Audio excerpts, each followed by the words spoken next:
제 인생 영화를 하나 꼽으라고 하면 전 세계 영화 박스오피스 4위 1997년 개봉한 명작 타이타닉입니다. 최소 10번 이상은 봤으니 인생 영화라 할 수 있을 겁니다. 이 영화를 처음 봤을 때가 청소년기였던 것으로 기억하는데 그 당시 저는 이 영화를 최악의 선박 사고로 그 초점을 두고 봤던 것 같습니다. 그런데 어린 저로서는 이 영화에서 이해할 수 없는 장면이 하나 있었습니다. 영화 후반부 배가 빙산에 부딪히고 침몰해 가던 시점 갑판 위에서 일어난 일입니다.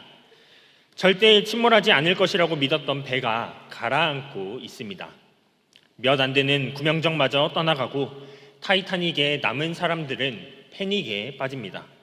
내 생명도 곧 끝난다는 생각에 불안과 두려움이 최고치에 달했던 것입니다. 그런데 그때 배 한켠에서 음악이 흘러져 나옵니다. 타이타닉 악단의 연주였습니다. 물론 그들도 차오르는 물에 멈칫하고 또 흠칫 놀랍니다. 마지막 곡까지 연주를 마친 그들, 이제 각자 살 길을 찾자며 흩어지자라고 합니다.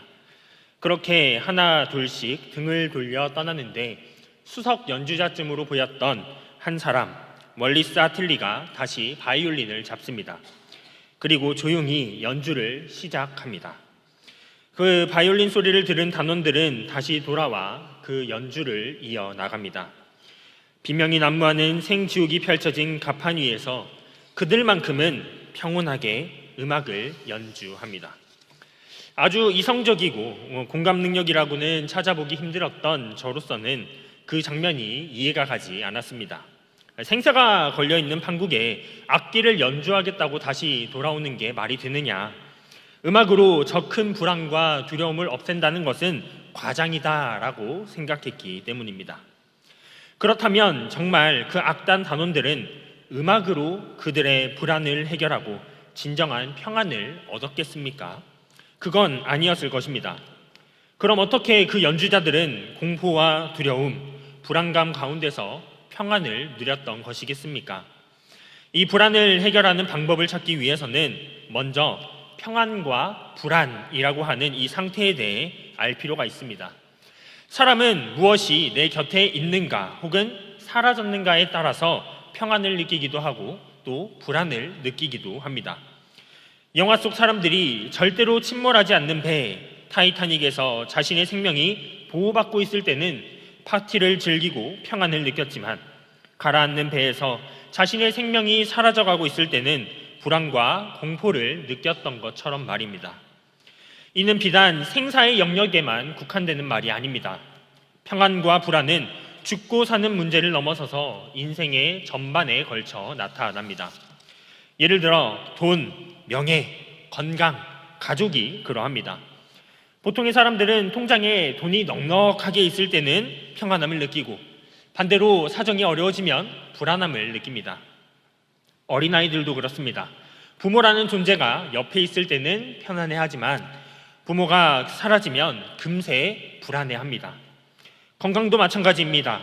본인이 건강할 때는 특별한 걱정 없이 일상을 보내지만 건강검진에서 수치 하나가 기준치를 벗어났다라는 말만 들어도 걱정과 두려움에 일상 전체가 흔들리는 것입니다. 이처럼 사람에게 있어 평안과 불안은 그들의 생명, 재물, 명예, 건강, 가족 등 삶을 구성하는 여러 요소들이 온전히 지켜지느냐 혹은 위협받거나 없어지느냐에 따라 변하곤 합니다. 그리고 그 가운데 불안을 원하는 사람은 없습니다. 모두가 평안을 원합니다. 하지만 안타깝게도 우리 인생은 항상 평안할 수는 없습니다. 아니, 되려 평안보다는 불안이 더 큰 분량을 차지하곤 합니다. 그 가운데서 우리는 불안을 없애고 최대한 평안을 얻으려고 애쓰면서 살아가는 것입니다. 그렇다면 사람이 그 인생 가운데 불안이 아닌 참된 평안에 머무르는 방법은 무엇이겠습니까? 적어도 타이타닉에 등장했던 악기 연주, 음악은 불안 해소에 나름의 도움은 될지언정 완전한 평안을 가져다주는 진짜 해결책이 될 수는 없습니다. 그리고 많은 재물을 가지는 것, 또 누구보다 높은 자리에 오르는 것 역시 참된 평안을 얻는 방법은 결코 아닙니다. 그런데 우리는 오늘 성경 말씀에서 극도의 불안 가운데서 참된 평강이 선포되는 장면을 볼 수 있습니다. 예수님께서 부활하시고 제자들을 찾아오시는 이 극적인 상황에서 말입니다. 예수님은 어떤 방법을 통해 불안에 사로잡힌 제자들에게 참된 평안을 주셨겠습니까? 저는 오늘 본문 말씀을 통해 불안과 두려움으로 가득한 우리 인생 가운데서 참된 평안을 얻는 유일한 방법을 오늘 말씀을 통해 함께 나누고자 합니다. 우리는 예수 그리스도와 함께함으로 참된 평안을 누립니다. 다 같이 본문 말씀 요한복음 20장 19절과 20절 말씀을 합독하겠습니다. 시작. 이날 곧 안식 후 첫날 저녁 때에 제자들이 유대인들을 두려워하여 모인 곳에 문들을 닫았더니 예수께서 오사 가운데 서서 이르시되 너희에게 평강이 있을지어다. 이 말씀을 하시고 손과 옆구리를 보이시니 제자들이 주를 보고 기뻐하더라. 아멘. 예수님께서는 공생애를 시작하시고 이스라엘의 여러 지역들을 다니며 복음을 전하시고 많은 기적을 베풀었습니다. 물을 포도주로 만드시고 혈루병이 걸린 여인을 낫게 하시며 귀신 들린 사람을 귀신으로부터 자유롭게 하셨습니다. 떡 5개, 물고기 2마리로 남자 장정만 5,000명을 먹이시고 죽은 나사로를 다시 살리시기까지 하셨습니다. 그러자 많은 사람들이 예수님을 따랐고 그중 12명의 제자는 3년 동안 예수님과 함께 먹고 마시며 동행합니다. 그러던 어느 날 예수님이 로마 군병들에게 체포를 당합니다. 그리고 십자가에서 못 박혀 돌아가시게 됩니다. 물론 예수님은 스스로 말씀하셨던 것처럼 3일 만에 부활하십니다. 하지만 오늘 본문의 제자들은 예수님께서 부활하셨다라는 사실을 아직 모르는 때였습니다. 그런 상황 가운데에 예수님은 자신을 따랐던 제자들을 직접 찾아가십니다. 그런데 이 장면 아주 흥미롭습니다. 예수님께서 부활하시고 제자들을 찾아갔을 때 그들의 모습이 어떠했습니까? 그래도 예수님의 제자라는 사람들, 예수님을 따랐던 수많은 사람들 중에 최정예나 다름없었던 11명의 수제자인데 예수님의 부활의 약속을 믿고 평안한 모습으로 있었겠습니까? 아닙니다. 그 정반대였습니다. 예수님의 제자들은 불안에 갇혀 벌벌 떨고 있었습니다. 그렇다면 이 제자들은 왜 두려움에 사로잡혀 불안에 떨고 있었을까요? 이 제자들은 3년이라는 시간 동안 예수님과 동고동락을 했던 사람들이었습니다. 예수님께서 병자들을 고치실 때, 폭풍치는 바다를 잠잠케 하실 때, 죽은 나사로를 살리실 때 그 모습을 일렬에서 직관을 했던 사람들이었습니다. 그리고 그 과정 가운데 예수님이야말로 로마의 압제로부터 이스라엘을 구할 진짜 메시아다. 이런 능력을 가진 사람과 함께라면 내 인생에 더 이상 두려움과 걱정은 없을 거야. 고생 끝, 행복 시작이다 라고 생각했을 것입니다. 실제로 제자들은 누가복음 9장과 22장에서 각각 예수님께 우리 중에 누가 큰 자, 즉 1등입니까? 라고 말하며 내가 오른팔이니 내가 왼팔이니 여러 차례 다투기까지 했습니다. 즉 예수님의 제자들은 예수님께서 이스라엘을 해방시키시고 왕이 되시면 그 옆에 총리, 장관과 같은 높은 자리를 노렸던 것입니다. 그랬기에 제자들은 자신이 가진 모든 것을 내려놓고 모든 꿈, 모든 기대를 예수님께 다 걸고 3년이라는 긴 시간 동안 예수님을 따라다녔던 것입니다. 그리고 드디어 예수님이 나귀를 타고 예루살렘으로 입성하셨습니다. 수많은 군중의 환호까지 받게 되니 제자들의 기대가 더욱더 커졌을 겁니다. 이제 곧 총리, 장관이 될 날이 머지않았다라고 말입니다. 그런데 예루살렘으로 입성 후 얼마 지나지 않아 자신의 온 인생을 걸었던 그 예수님이 로마 군병에 잡혀가시고 십자가에서 목숨을 잃게 되신 것입니다. 그날로 제자들의 모든 꿈과 기대, 희망은 완전히 무너져 내렸습니다. 이 사람이다 라고 하며 자신의 직업, 삶의 터전, 가족, 모은 재산 모두 다 내팽개쳐버리고 예수님을 따랐는데 거친 들과 험난한 풍랑 속에서도 나중에는 잘 될 거야 라는 생각과 믿음으로 끝까지 견디며 버텼는데 그 소망이 물거품이 되어버린 겁니다. 그렇게 모든 꿈과 희망이 사라진 제자들, 미래에 대한 불안이 점점 더 커졌을 것입니다. 그런데 사실 따지고 보면 그 제자들의 상황은 예수님을 만나기 전보다 더 악화되어 있었습니다. 그래, 예수님을 따라다닌 3년 없는 셈 치고 처음부터 다시 시작하자라고도 할 수 없는 상황입니다. 왜냐하면 예수님의 제자들은 이미 로마에 대한 반역의 무리가 되어 있었고 유대인 공동체의 위협 아래 놓여 있었습니다. 로마 편에서 예수님은 자신을 왕이라고 말하는 정치적 반역자였고 유대인 편에서는 자신이 하나님의 아들이라고 말하는 신성 모독자였습니다.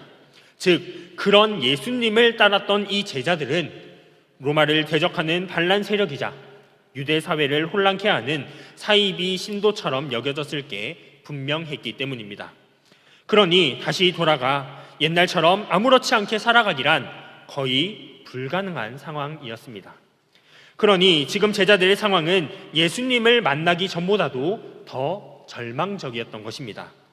그 결과 제자들이 보인 반응은 두려움과 불안이었습니다. 그들은 19절 말씀처럼 유대인들을 두려워하여 모인 곳의 문들을 다 닫습니다.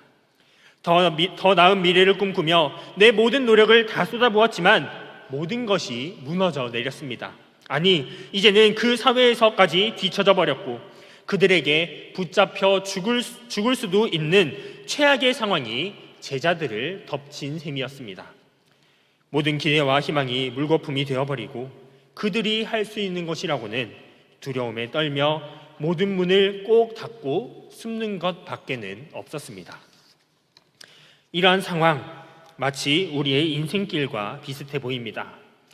초, 중, 고 12년이라는 긴 시간 동안 열심히 공부했는데 수능을 망쳤습니다.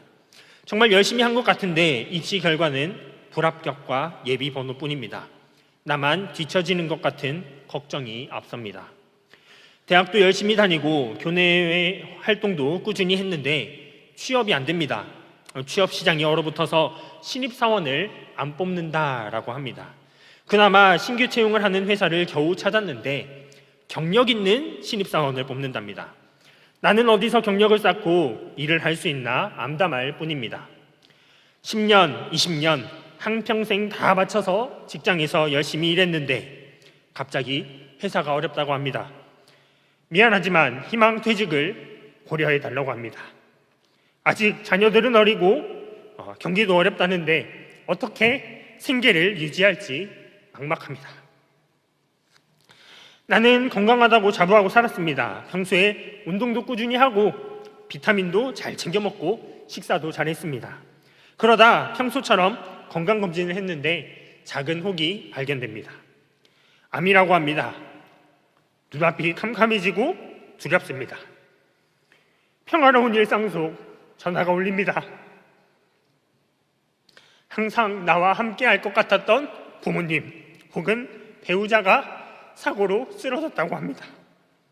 위급하니 병원으로 서둘러 오라는 소식을 듣습니다.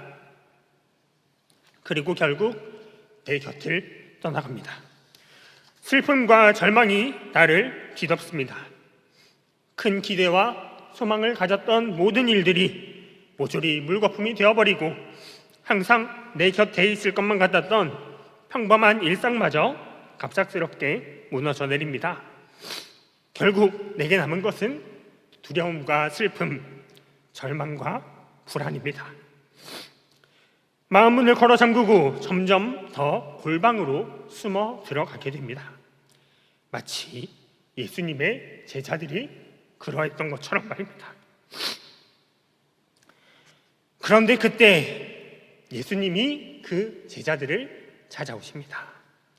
비록 문이 굳게 닫혀 있었지만 예수님은 그 닫힌 문 너머로 불안과 두려움에 떨고 있는 제자들을 만나러 오십니다. 그리고 그 제자들에게 이렇게 말씀하십니다. 너희에게 평강이 있을지어다. 너희에게 평강이 있을지어다 라고 말입니다. 예수님은 불안해하는 제자들에게 평안을 선포하십니다.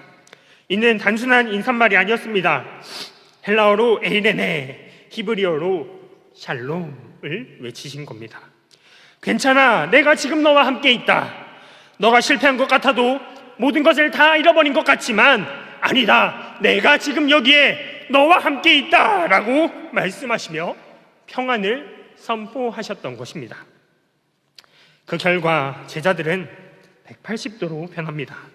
두려움에서 기쁨으로, 절망에서 소망으로 말입니다. 그들은 더 이상 불안에 사로잡힌 자들이 아니었습니다. 20절에 기록된 것처럼 주를 보고 기뻐하는 자들이 되었던 겁니다. 예수님은 실패와 고난으로 인해 불안에 떨고 있는 자들을 그냥 내버려 두는 분이 아니십니다. 친히 찾아가시며 평안을 선포하시는 분이십니다. 그리고 자기 제자들에게 그러하였듯이 인생의 여러 일들로 인해 근심하고 불안해하는 우리에게도 예수님께서는 친히 찾아오십니다. 우리가 아무리 마음 문을 걸어 잠궈도 우리 예수님은 그 문을 넘어서서 우리를 만나주시고 우리에게 말씀하십니다. 샬롬, 너희에게 평강이 있을지어다 라고 말입니다. 분명 인생은 평안할 때보다 불안할 때가, 기쁠 때보다 두려울 때가 더 많습니다. 큰 기대를 가지고 내 모든 역량을 다 쏟아냈음에도 원하는 결과가 나오지 않고, 가족이나 건강처럼 항상 내 곁에 있을 것이라고 여겼던 것들이 하루아침에 부정당하는 것이 우리 인간의 인생이기 때문입니다. 하지만 분명한 것은 우리가 이와 같은 불안과 두려움을 느끼고 마음이 무너져 내릴 때 예수님은 그런 우리를 외면치 않으십니다. 친히 찾아와 주시고 우리와 함께 해 주시는 분이십니다. 그리고 우리는 그런 예수님과 함께함으로 참된 평안과 위로를 받아 누리는 것입니다. 침몰하는 타이타닉 위에서 악기를 연주했던 월리스 하틀리, 그가 그 혼란 속에서 평안을 누릴 수 있었던 이유가 단순히 음악이 주는 힘 때문이었겠습니까? 결코 아닙니다. 우리는 그가 그토록 평안할 수 있었던 이유를 그의 마지막 연주곡 가사에서 찾을 수 있습니다. 내 주를 가까이 하게 함은 십자가 짐 같은 고생이나 내 일생 소원은 늘 찬송하면서 주께 더 나가기 원합니다. 내 주를 가까이 함이, 예수 그리스도와 함께함이 불안 가운데서 참된 평안을 누리는 정답이었던 것입니다. 내가 승승장구하고 좋은 집, 좋은 차, 많은 돈을 버는 게 샬롬이 아닙니다. 예수님과 함께하는 것, 예수님이 내 안에 계시는 것이야말로 샬롬, 참된 평안인 것입니다. 이 사실을 항상 기억하는 가운데에 삶의 어떠한 환난과 역경을 마주하더라도 내 주 예수 그리스도와 함께함으로 그가 선포하시는 평안, 샬롬의 은혜를 받아 누리는 경영의 모든 성도님들 되시기 바랍니다. 그렇다면 예수님과 함께하게 된 제자들, 이제 앞으로 아무런 걱정과 문제가 없었을까요? 그렇지 않았습니다. 그들에게는 똑같은 문제가 하나 여전히 남아 있었습니다. 그것은 바로 그들이 또다시 예수님을 떠나보내야 한다라는 사실이었습니다. 사도행전 1장 3절에 기록된 것처럼 예수님께서는 부활하신 후 40일 동안 자신이 부활하셨음을 사람들에게 나타내셨고 또 하나님 나라의 일을 선포하셨습니다. 그리고 그 자리에 예수님의 제자들도 함께 했을 것입니다. 하지만 예수님은 부활하신 지 얼마 지나지 않아 승천하셨어야 했습니다. 왜냐하면 예수님은 하나님 보좌 우편에 앉아 성도들을 위해 쉬지 않고 중보하시며 택자들이 거할 처소를 예비하시는 천상에서의 사명을 감당하셔야 했기 때문입니다. 그리고 이 말은 예수님의 승천을 의미하는 동시에 제자들과의 이별을 뜻했습니다. 예수님이 십자가에서 목숨을 잃으시고 제자들과 이별했을 때 그들은 불안과 두려움을 느끼고 좌절을 맛보았습니다. 그리고 이제 겨우 절망 속에서 부활하신 예수님을 다시 만나고 주님 주시는 참된 평안과 즐거움을 느끼던 찰나 또다시 예수님과의 이별을 마주하게 된 것입니다. 제자들의 입장에서 이 얼마나 청천벽력 같은 소식이었겠습니까? 하지만 예수님은 그 모든 상황과 제자들의 마음을 이미 다 알고 계셨습니다. 그래서 예수님은 제자들에게 한 가지 약속을 하십니다.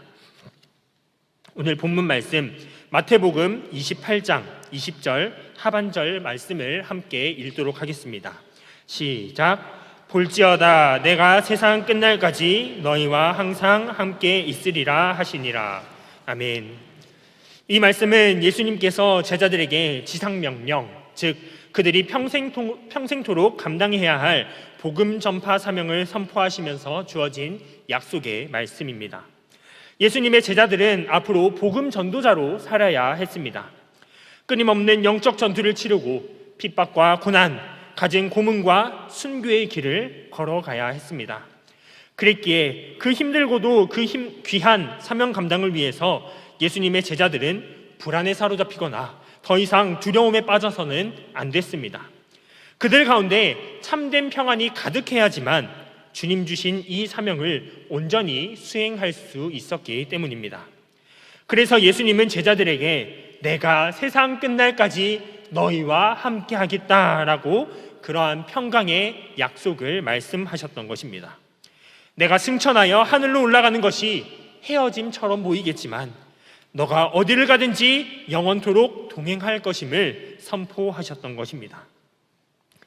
그렇게 이 약속의 말씀을 들은 제자들, 비록 예수님의 육신이 그들 곁에 존재하지는 않았지만 더 이상 이제 불안해하거나 두려움에 빠지지 않습니다. 보혜사 성령의 능력에 힘입어 아주 떳떳하게 복음 전파 사명을 감당하는 것입니다. 주님이 함께하지 않았더라면, 주님이 주시는 참된 평안이 그들 가운데 자리하지 않았더라면 그들이 전도자로서의 사명을 감당하지 못했을 것입니다. 실제로 그들은 예수님과 같이 동고동락했을 때도 예수님의 붙잡히심을 보고 불안 가운데 뿔뿔이 도망친 전력이 있는 자들이었습니다. 하지만 예수님 승천 후 그 약속대로 예수님과 함께하게 된 제자들은 이전과는 전혀 다른 모습을 보여줍니다. 사도행전에서 본인들이 로마 군병에 잡혀 감옥에 들어가서도 갖은 고문을 비롯한 거센 핍박을 받는다고 해도 끄떡하지 않고 복음을 전합니다. 예수님의 공생의 3년의 시절과는 딴판이지 않습니까? 어떻게 그럴 수 있었겠습니까?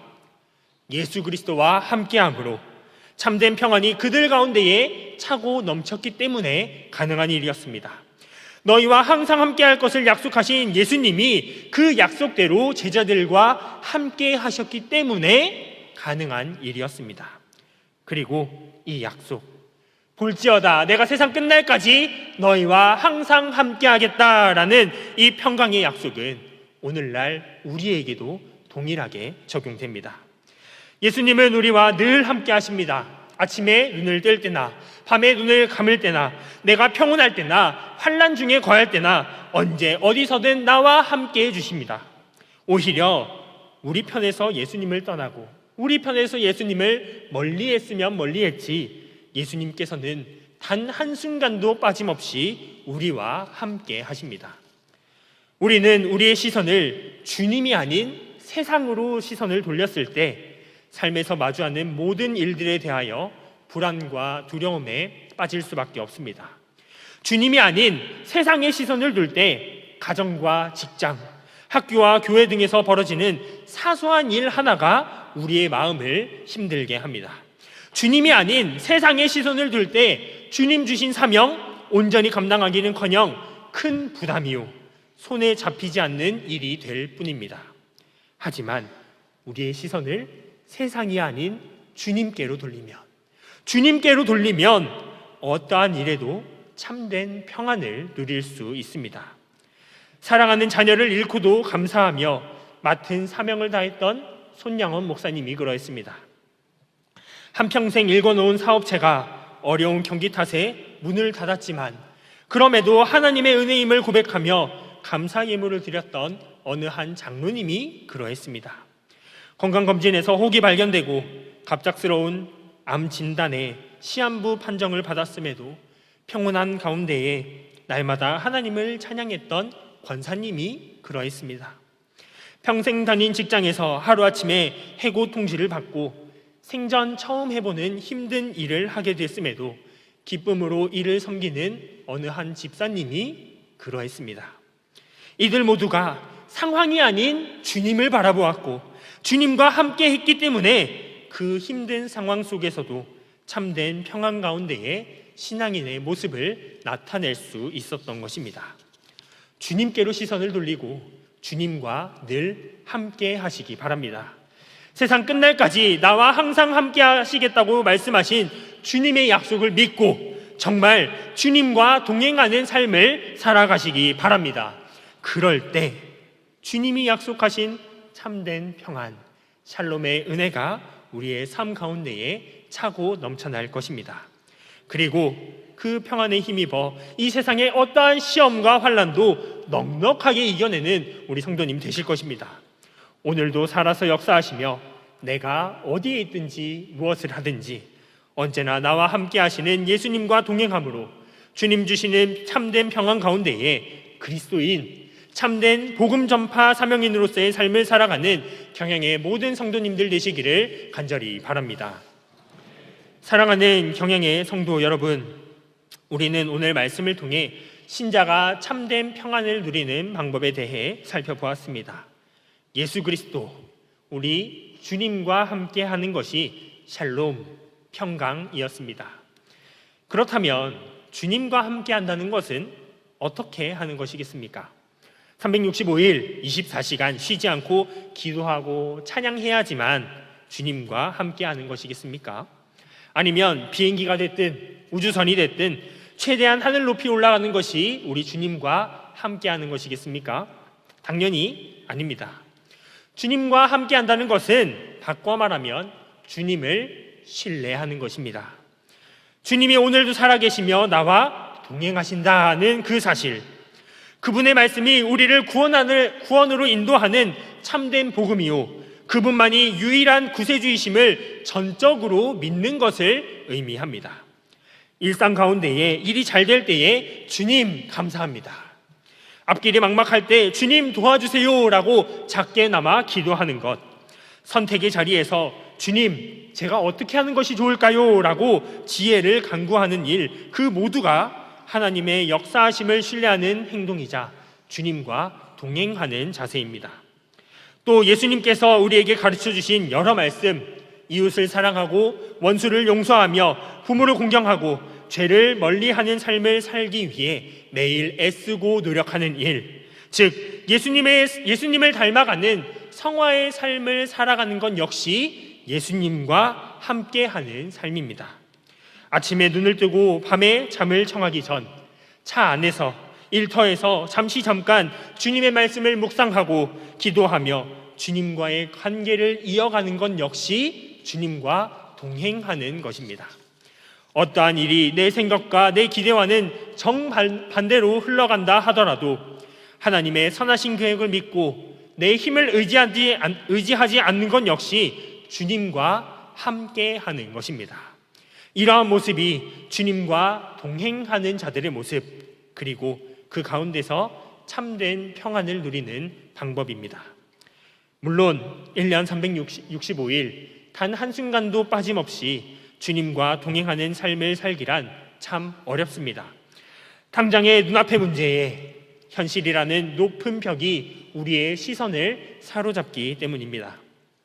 하지만 그럴 때 두려움과 불안에 빠져 마음 문을 굳게 닫기보다 다시 주님께로 시선을 돌리고 주님께로 달려가시기 바랍니다.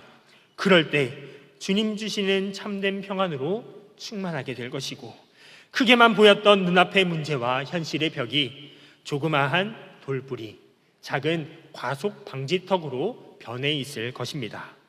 볼지어다 내가 세상 끝날까지 너희와 항상 함께 있으리라, 너희에게 평강이 있을지어다 라고 약속하신 그 예수님의 평강의 말씀을 늘 마음판에 깊게 새김으로 인생길 가운데에 어떠한 어려움을 만나더라도 불안에 빠지거나 두려워하지 말고 주님 앞으로 나아와 그와 동행함을 통해 참된 평안의 은혜, 샬롬의 충만한 은혜를 받아 누리는 경양의 모든 성도님들 되시기를 주님의 이름으로 간절히 축원합니다.